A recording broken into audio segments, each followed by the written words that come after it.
I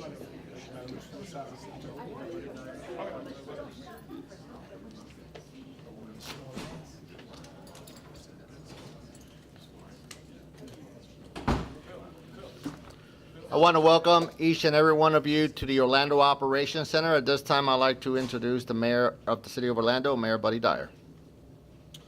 Thank you, Manny. So we're in day 2 of recovery for the City of Orlando, and I want to thank you for joining us. I've been, for the most of the day, out in neighborhoods with residents and assessing some of the damages and the needs, and I couldn't be more proud about how our community has come together to help each other after the storm and help each other to weather the storm.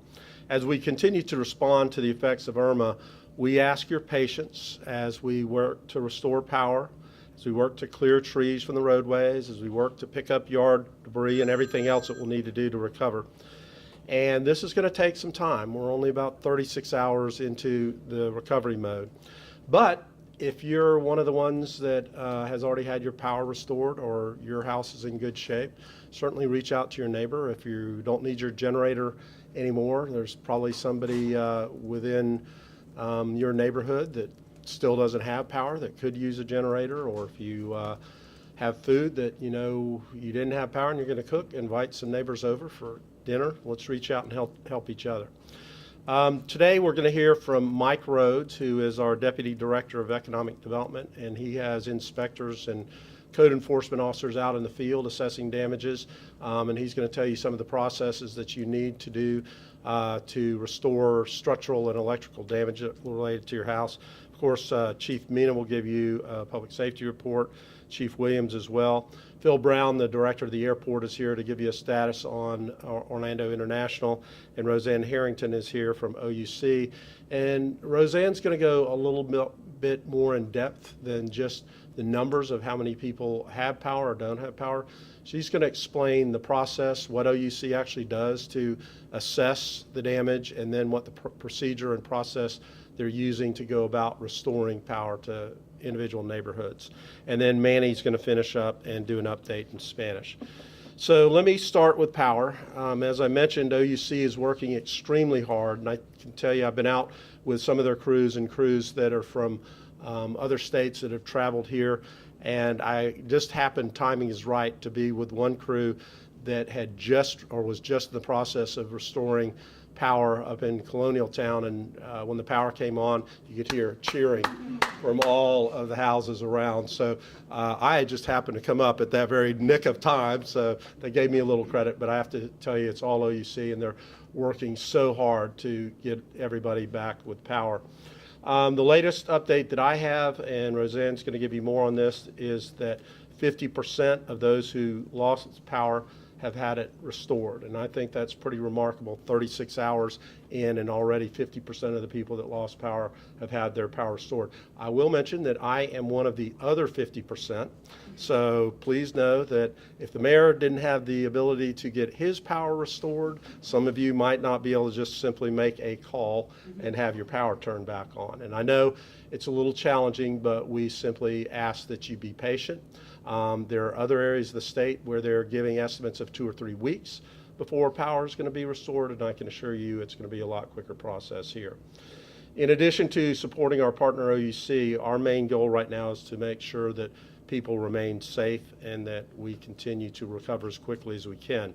As part of that effort, we will begin to pick up debris left from the storm, and understand that's not going to be a very quick process.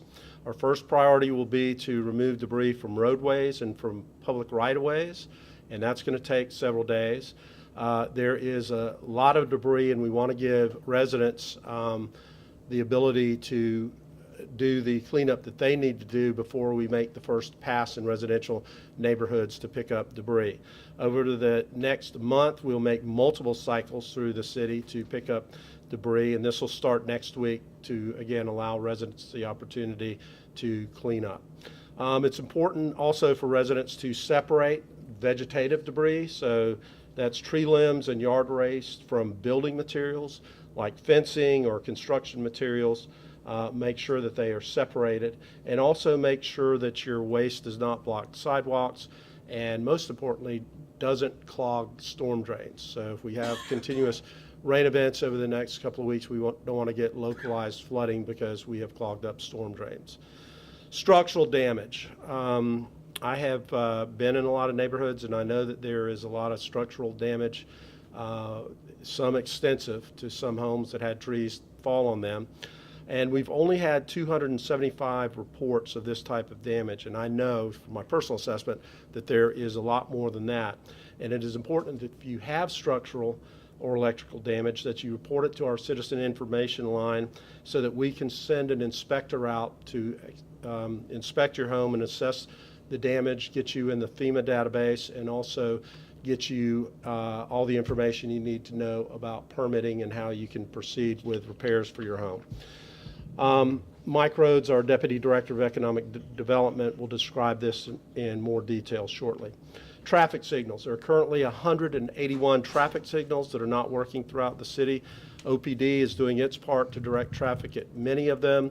There are also signs that have been placed at some of the major intersections. So we either have OPD directing traffic, the signage making it a four-way stop, and if neither of those are present and the light's not working, it is a four-way stop, and you need to come to a complete stop and not simply roll through the intersection. Trees. We have reports of almost 300 major trees down in roadways and on sidewalks. About 55 of those involve OUC power lines. And again, if you have a power line that is down, don't go near the power line. About 45% of those trees, about 45% of the trees that have blocked a roadway have already been removed, and our crews continue to work into the evening. When our crews are out clearing trees, they often encounter downed trees that haven't been reported.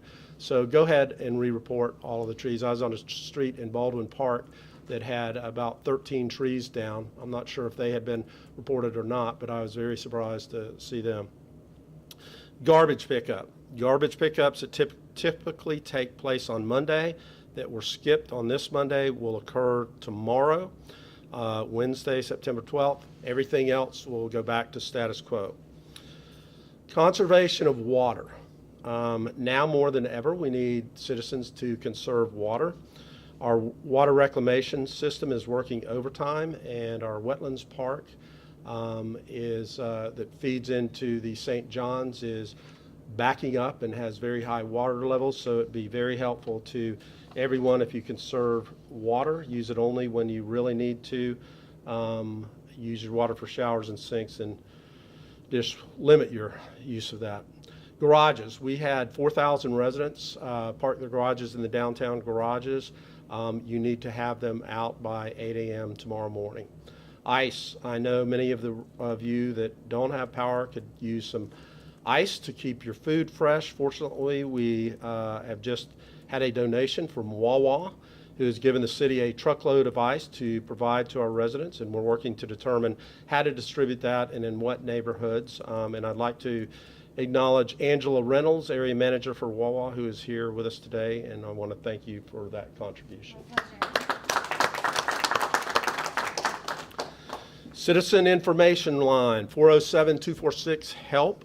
If you have questions or concerns related to the hurricane and the recovery, 407-246-HELP. That includes the reports I just mentioned of structural or electrical damage, or requesting an inspector, reporting down trees, anything of that nature.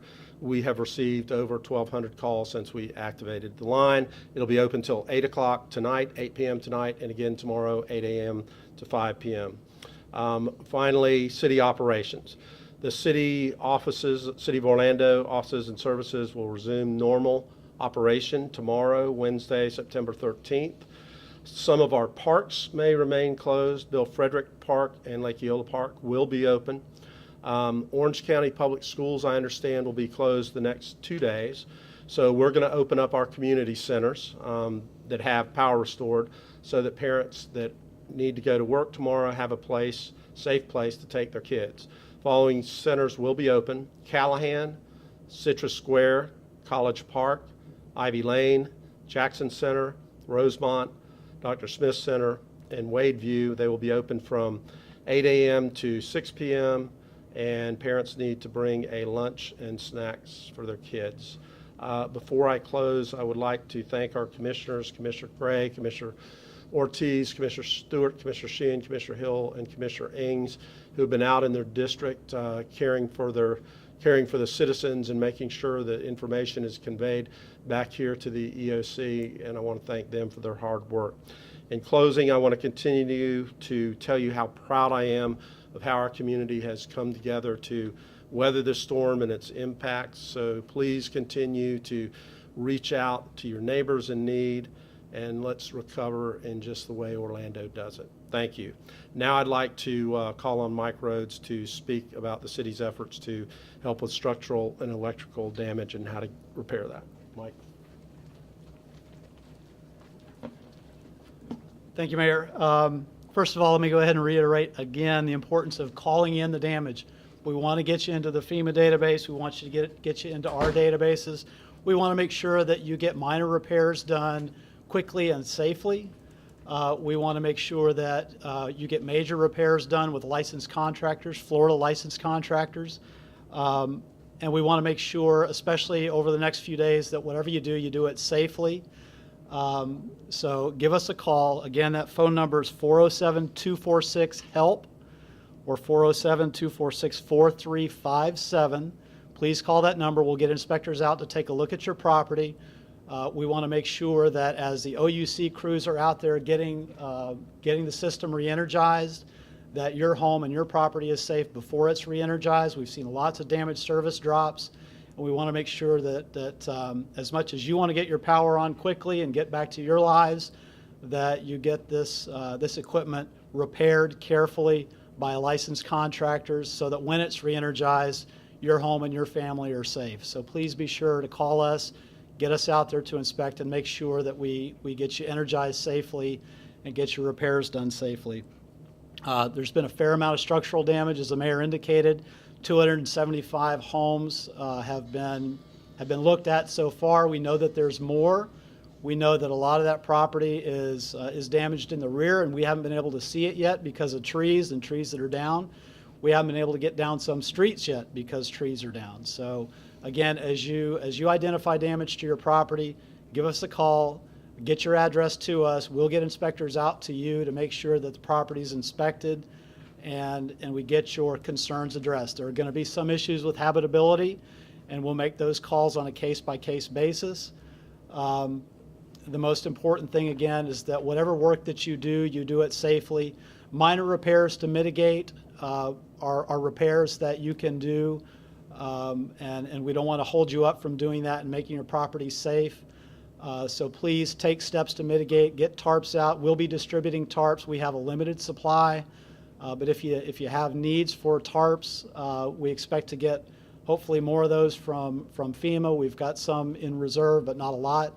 But if you have needs like that, please indicate those when you call us, and we'll try to help you out with those as supplies are available to us. Most important thing to do is just work safely, have some respect for your neighbors, have your own safety kind of at the forefront of what you're doing, and hopefully we're going to get through this quickly. We know everybody's eager to get repairs done, and we want to just make sure that you do that safely.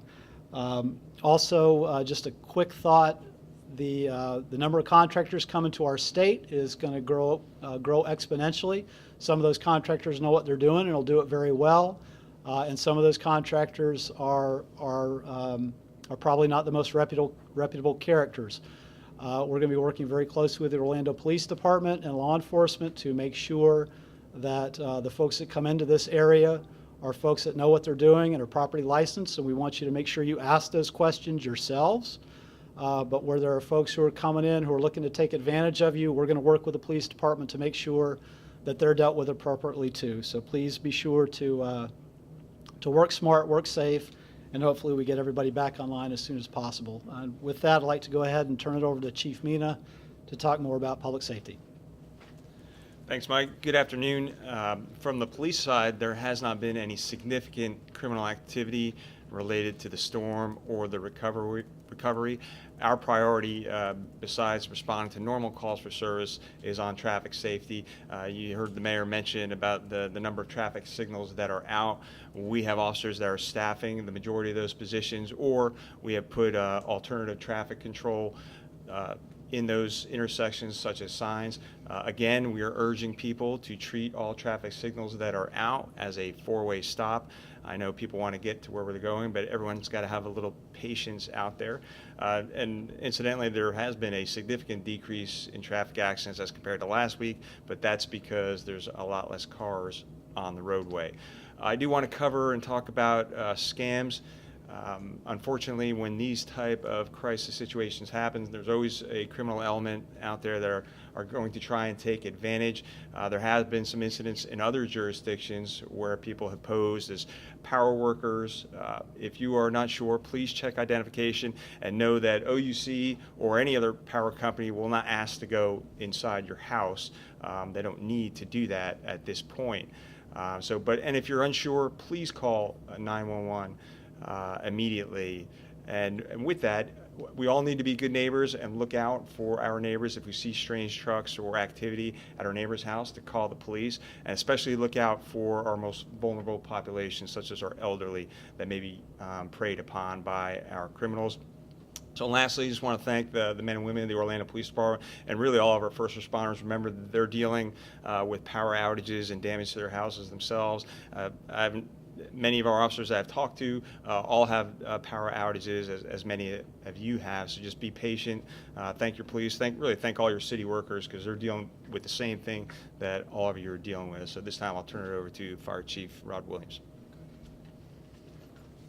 Good afternoon. Just to reiterate what the mayor said, had a chance to go out and see the community the last 2 days, and it was just what it was, a sense of community. Everybody was working together to help their neighbors from removing debris to actually cooking. So it was a great sense of camaraderie from the neighbors. Along that line, in addition to that, we are adding additional units to the field just to help to assess further damage, along with code enforcement, just to see we can identify good pathways for our units to respond to. So we are working with additional units in the field on that. But I want to make sure I reiterate what was said also about down power lines and trees. Be very mindful when I'm walking around down power lines or trees that's down. So pick up the phone and call 911 or 311 if you have any issues associated with it. If you're out of power, again, just as Police Chief stated, be patient. We do have a lot of first responders as well that's out of power. We have 7 stations that had similar issues that was working on backup generator power. So be patient. We are coming, but it's been a great sense of community thus far, and have a good day. Thank you.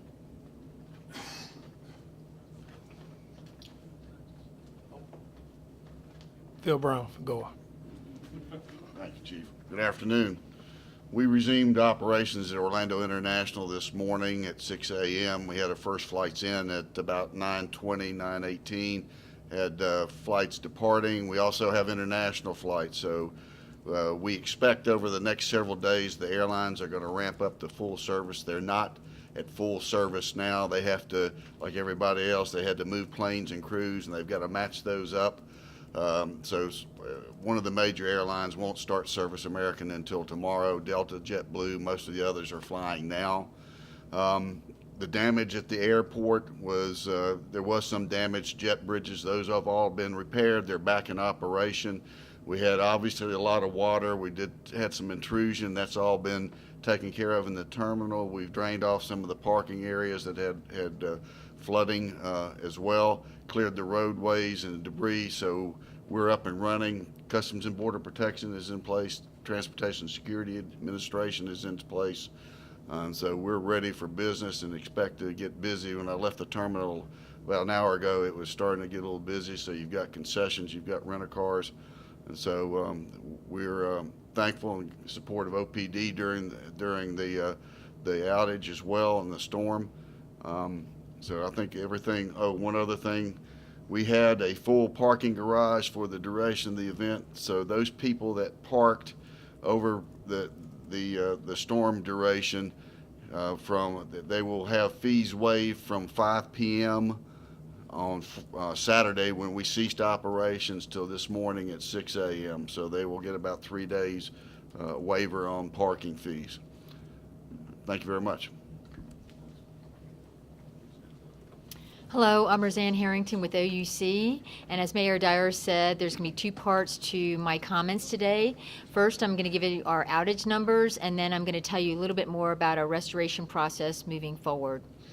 So yesterday, at the height of this storm, OUC had 145,000 customers out of power, which was about 60% of our system.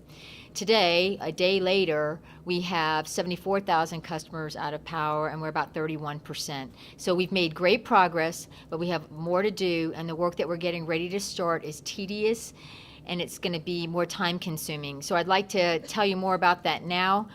I'm not sure if you're going to get me with the mic if I walk over here. Is it all right to walk over here or just stay here? Thank you. Thank you, Mayor Dyer. So I brought some, is volume good? I brought some visuals here. We're always asked about the restoration process, so we wanted to give you a little bit more details and bring some visuals. After the storm comes through, you've heard us talk about assessing the system. That's when we send out crews and they write our whole system, but specifically from the substation over here through feeder lines. You've heard us talk about feeder lines. Feeder lines feed power to thousands of customers. Orange Avenue, Curry Ford, Michigan. And then we go to laterals right here. Laterals run through neighborhoods and feed hundreds of customers. And then it goes down to individual service lines and homes. So the assessors are driving the entire system, and as they do, they're making notes of where we have issues along the way. They're identifying problems, they're looking at how big the problem is and how much work it's going to take. As we're assessing the system, we're also restoring power to critical customers. And you've heard us mention that a lot. And a critical customer is the water, wastewater, hospitals, fire, police, shelters. And so simultaneously, we're restoring power to them. Now you can see, looking at that whole system, if this is a hospital right here, we have to start from the substation and move all the way through to get to the hospital. Now, as we're restoring power, at the height of the storm, we had 116 feeders down. We're down to 30 now, and by the end of tonight, we'll have all those feeders restored. As we're driving the system and we're restoring power to get to, let's say, this critical customer, and you get to a lateral and you identify a problem, if that problem can't be fixed in 15 minutes, then we isolate the problem, we tag it, and we move on. It's all about getting things done as efficiently as possible and restoring power to the most amount of people as possible. So in the first day, we were able to get through these feeders, restoring power to thousands of customers. Starting tomorrow, we're focusing on the laterals, and this is what we're finding out in the field. There's a lot of damage. So maybe if you're driving down Orange Avenue and you're not seeing the damage, but when you go into neighborhoods, this is what we're seeing. Down trees, poles on fire, down lines, and broken poles. So there's a lot of work down there in the neighborhoods, and that's what we're hitting tomorrow. And so it's going to take longer, and we just want you to be prepared for that. Now, OUC anticipates having all power restored to the majority of our customers by Friday evening at 10 p.m. And when I say the majority, see right here when you have these individual lines, if somebody has a damaged weatherhead or they need an electrician in, those people, we can't restore power until they have their work done. So Friday at 10 p.m., majority of customers restored, and then starting tomorrow morning, you'll be able to go to ouc.com to our outage map and check when your neighborhood, what day your neighborhood will be restored, Wednesday, Thursday, or Friday. And hopefully this will help relieve some of the frustration from our customers. I know it's very hard being without power, as everybody's mentioned here. It's hot, you have pets, children at home, and it's tough. I don't have power either, and so I feel your pain, and all I can tell you is that nobody wants to restore your power faster than OUC does, and we're doing everything we can to do it as quickly and safely and efficiently as possible. Thank you for your patience. Any questions? Oh, Manny.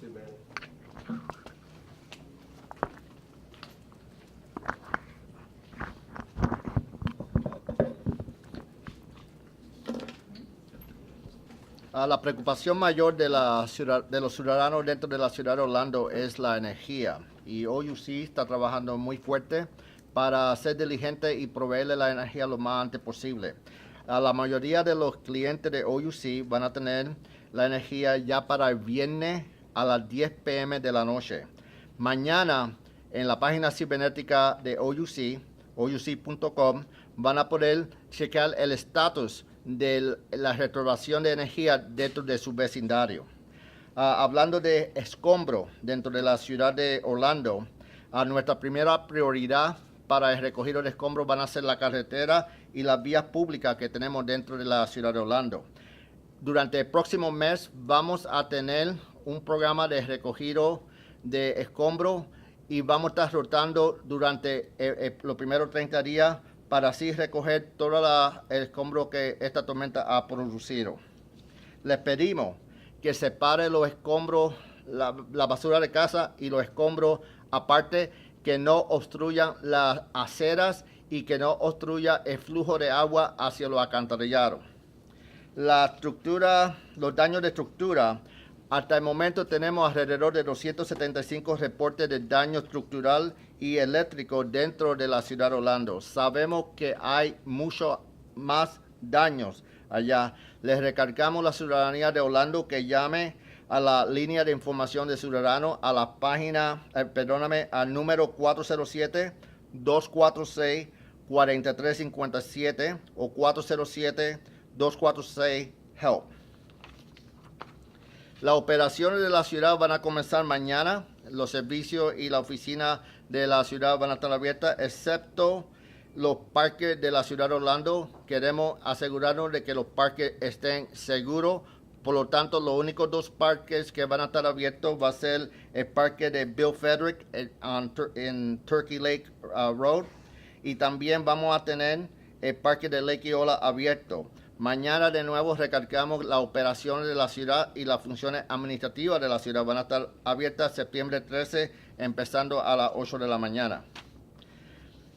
Mientras tanto, el condado de Orange, el sistema de escuelas públicas, va a estar cerrada por los próximos 2 días. Queremos informarle a la ciudadanía de Orlando que los centros comunitarios van a estar abiertos para proveerle a los padres un sitio, a los niños, un sitio seguro donde puedan estar durante el día. Les recargamos que los padres interesados en llevar a los niños a los centros recreativos de la ciudad de Orlando le traiga almuerzo y le traiga cualquier merienda para así estar dentro de los centros comunitarios. Los centros que van a estar abiertos mañana van a ser el Callahan Center, el Citrus Square, College Park, Ivy Lane, Jackson Center, Rosemont, Dr. Smith Center y Wayview. Estos centros van a estar abiertos de las 8 de la mañana a las 6 de la tarde. Nosotros en la ciudad de Orlando estamos trabajando muy fuerte para restaurar los servicios y para mantener las operaciones de la ciudad lo más seguro para los ciudadanos y para los servidores que están trabajando en este momento. With that said, sir, a question? At this time, I'd like to open up for any questions. This question is for Mr. Rhodes. Is there?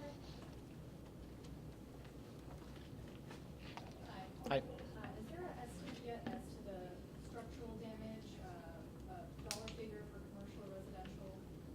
We don't have an estimate, a dollar value yet. We'll compile the information that we have, and we feed that information over to Orange County and the property appraiser's office.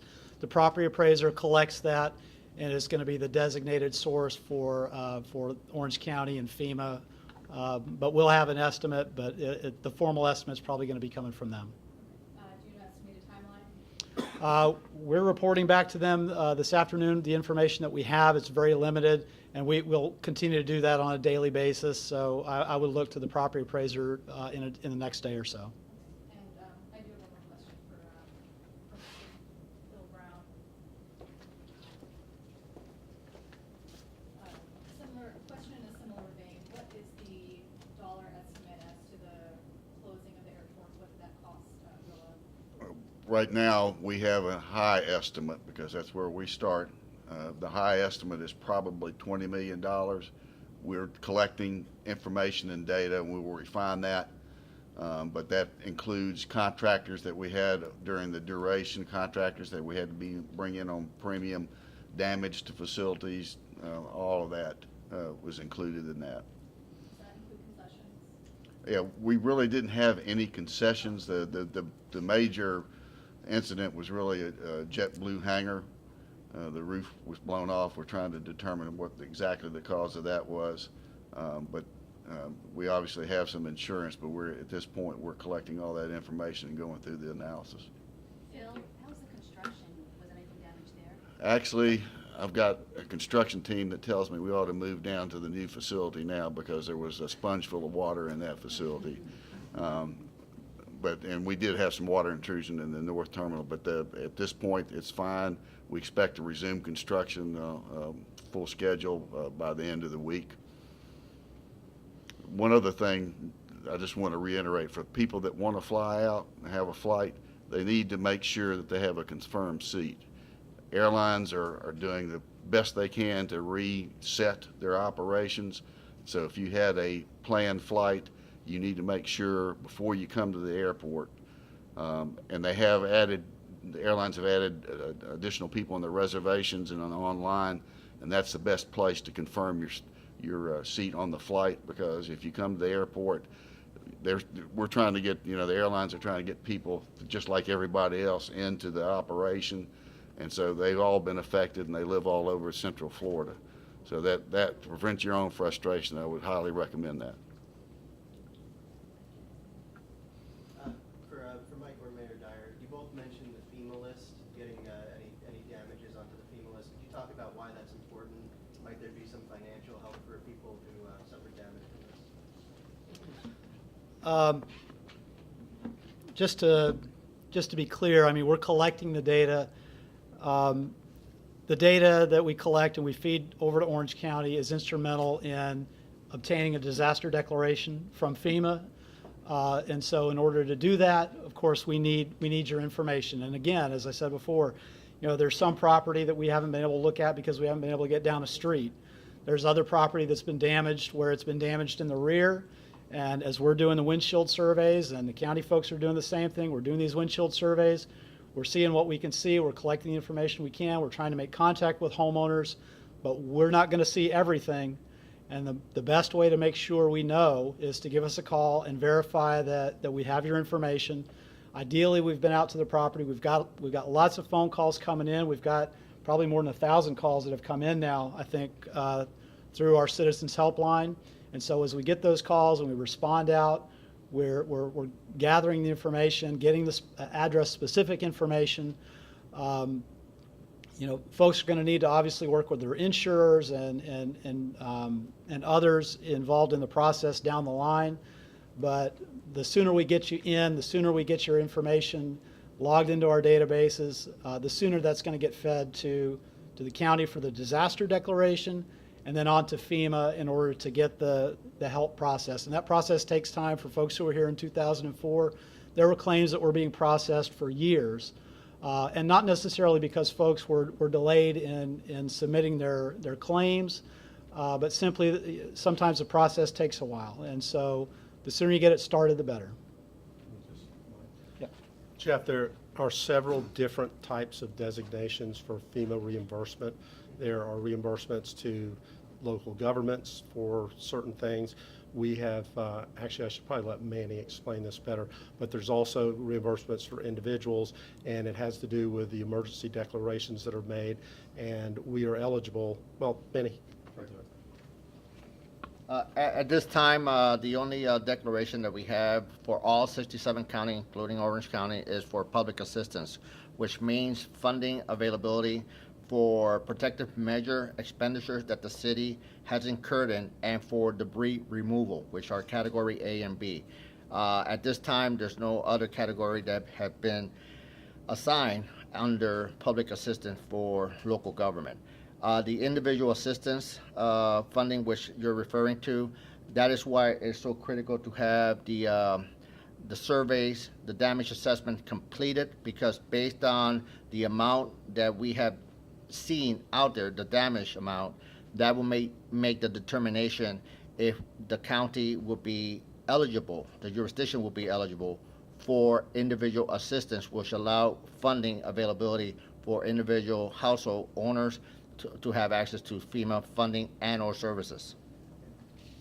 Mayor, so many people are talking about ICE, the simplest things they're trying to find now. You mentioned some of the donations that are underway. Any tentative formal plans for a distribution or to address some of these? We have taken delivery of a large amount of ice at the Amway Center, and I think we've got a secondary location, and we're right now in the process of figuring out the best way to distribute it, whether it's through community centers, fire stations, or just what we're going to do. So we'll have to get back to you on that.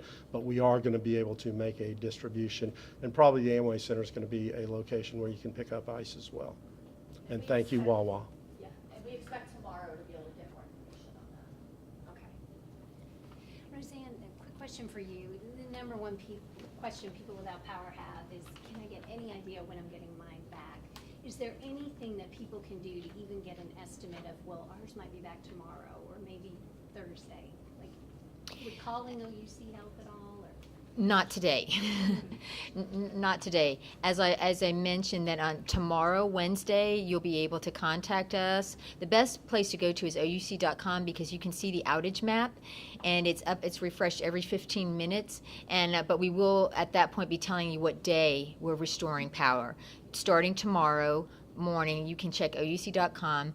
If you don't have internet access, you can contact us at 407-423-9018, and we'll be able to tell you what day your neighborhood, by looking at the outage map, we anticipate you'll be restored. I'll just follow up on that, though. That's pretty cool, I think, to be able to know whether you're going to be up on Wednesday, Thursday, or Friday. But there's still the issue of whether you have damage on your home that is your responsibility. So if you think that you do, it would be very helpful to call us or call your electrician to come give you a little assistance so that when your neighborhood comes back up, you're not the only one without power on your street. Okay, thank you very much for coming. Good job, Roseanne.